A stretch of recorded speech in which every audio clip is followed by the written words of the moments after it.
company employee framed his colleagues and thought he would not be fired. Once a new employee came to our company who framed other colleagues and did his job poorly, and he was sure he'd get away with it. My name is Carl, I'm 35 years old, and I work for a construction company in one of the largest cities in the country. The story I'm about to tell happened a few years ago when a new employee named Jason joined our team. I'll tell you right away that this guy was hired on an acquaintance, and it was clear from the start that he didn't really fit in. Jason joined our purchasing department about 2 years ago. He was hired as a procurement logistics specialist, although his experience was rather modest. His superiors presented him as a specialist with great potential, but to be honest, no one on the team understood why he was chosen over other candidates who had much more experience and knowledge. The first days in the new place went smoothly. Jason was polite and friendly, but he kept a detached demeanor. He preferred to work alone, rarely going out for breaks and lunches. He seemed more comfortable in his office than socializing with his colleagues. We tried to engage him in conversations and invite him to corporate events, but he always found a reason to decline. Over time, it became clear that Jason preferred to deal directly with his superiors, bypassing the rest of the team. If he needed information or help, he would go straight to our manager, bypassing those directly involved in supply and logistics. This immediately caused discontent among the employees, especially those who had been working in a team for a long time and were used to open communication and mutual assistance. Gradually, conflicts began to escalate. Jason often shifted his work to other team members, trying to make himself look good in front of the management. For example, he could ask for help from one of the developers and then present the result as his own work. Such cases began to happen more and more often, and the patience of the team broke down. One particularly memorable case was when Jason asked one of the senior engineers to check the documentation for a project he was working on. The engineer complied with the request, finding several errors and offering to fix them. However, Jason simply added edits to the document and submitted it to management as a finished project without mentioning his colleagues' input. This caused resentment among the team, as Jason was the only one who received praise for the work he had done. Once one of the projects that all the team members were working on was derailed due to a mistake made by Jason. The project was important, and its failure threatened the company with great financial losses. Management investigated, and it turned out that Jason had deliberately transmitted incorrect data to cover up his own mistakes. It turned out that he had missed an important date for the delivery of materials, which led to a delay in the construction schedule. That caused the company to incur losses, fines and penalties to customers. All employees were shocked that one person could jeopardize the success of the entire project. At the departmental debriefing meeting, many expressed their outrage. Some even openly accused Jason of sabotage, claiming that his actions were aimed at undermining the team's authority and personal gain. Jason tried to justify himself by citing overload and lack of resources, but everyone knew that the real reason was his desire for self-promotion and lack of responsibility.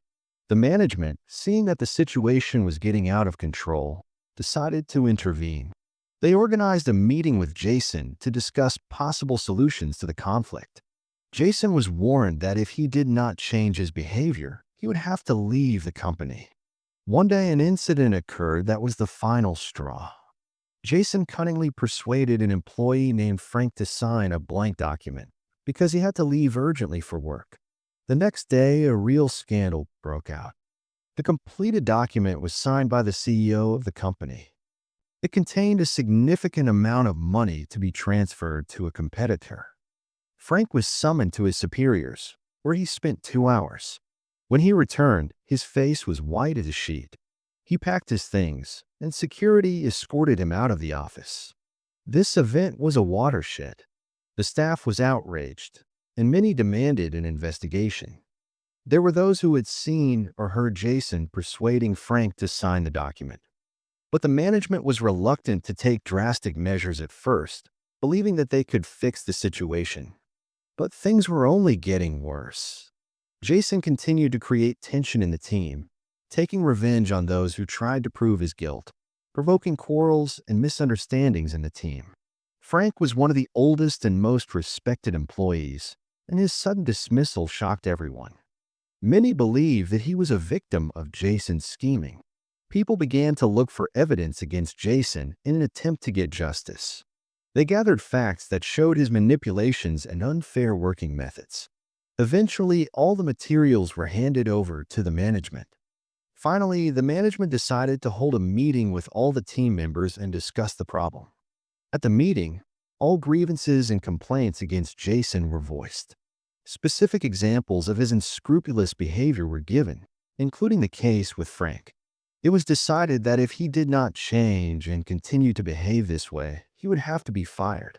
Every member of the team voiced their opinion, and almost everyone unanimously supported the idea of firing Jason.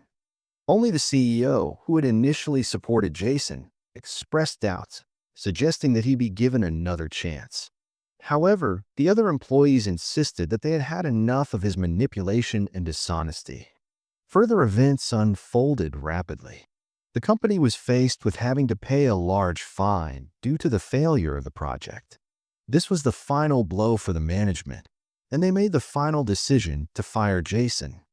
He was summoned to the office of the department head where he was told the news. Jason tried to justify himself, but it was too late.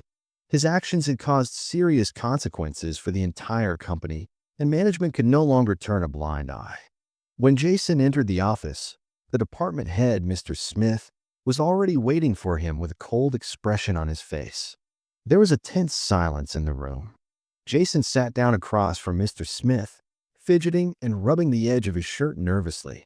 "Jason," Mr. Smith began, "we have conducted a thorough investigation, and the results speak for themselves. Your actions have resulted in significant financial losses to the company.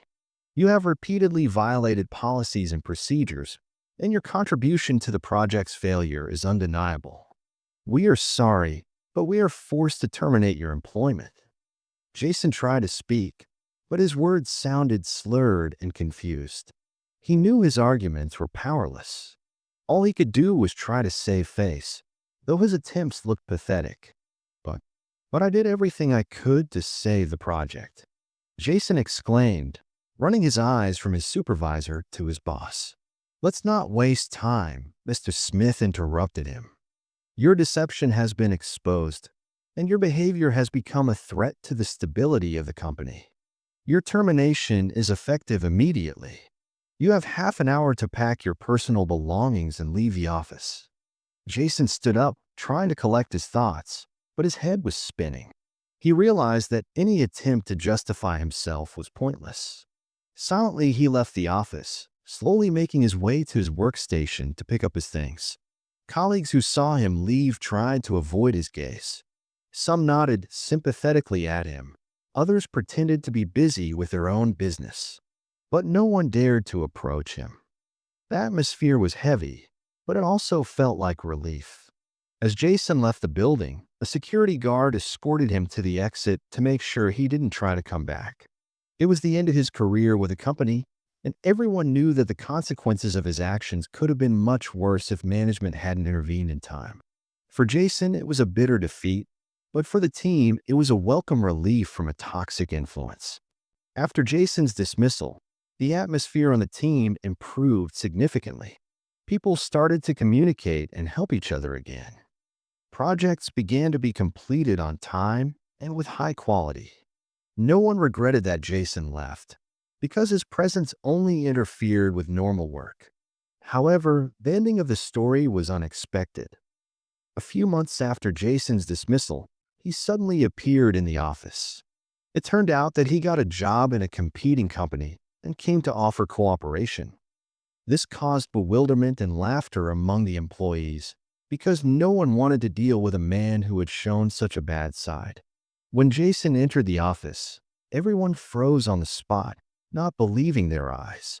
He looked as if nothing had happened, and with a wide smile, he turned to Mr. Smith, who was sitting at his desk. "Hi, Mr. Smith," Jason said, pretending everything was fine.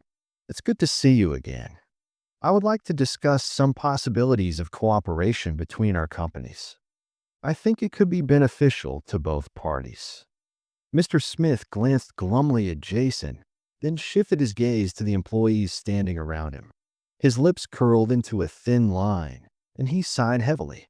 "Jason," he said, barely holding back, "we appreciate your initiative, but alas, your services are no longer needed. I regret your visit, but I'm sure you'll understand. I wish you good luck in your career, but there is nothing more for you to do here." Jason tried to say something, but his words sank into the awkward air. The employees snorted quietly, and someone even let out a chuckle. Realizing that his offer had been rejected, Jason turned and walked slowly toward the exit. As he walked past the group of employees, those who had previously shunned him now looked at him with outright contempt. A few even turned away, showing complete disdain. As Jason reached the door, Mr. Smith called out to him, "Jason, please leave our office.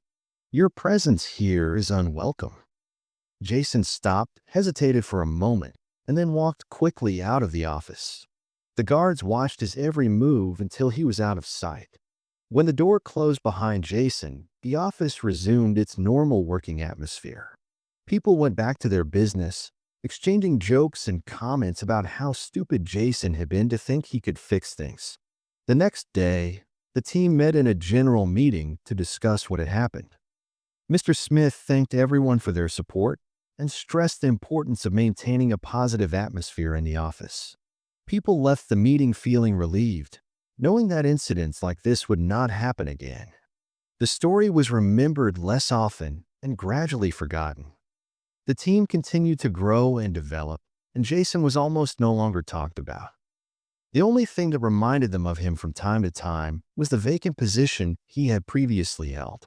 But in time, that too was filled by a new employee who brought freshness and energy to the team. This episode became an important part of the company's corporate culture. It reminded people of the importance of honesty, professionalism, and respect for colleagues. In the future, management hired only those who met these criteria, creating a healthy work environment where people could collaborate effectively and achieve success.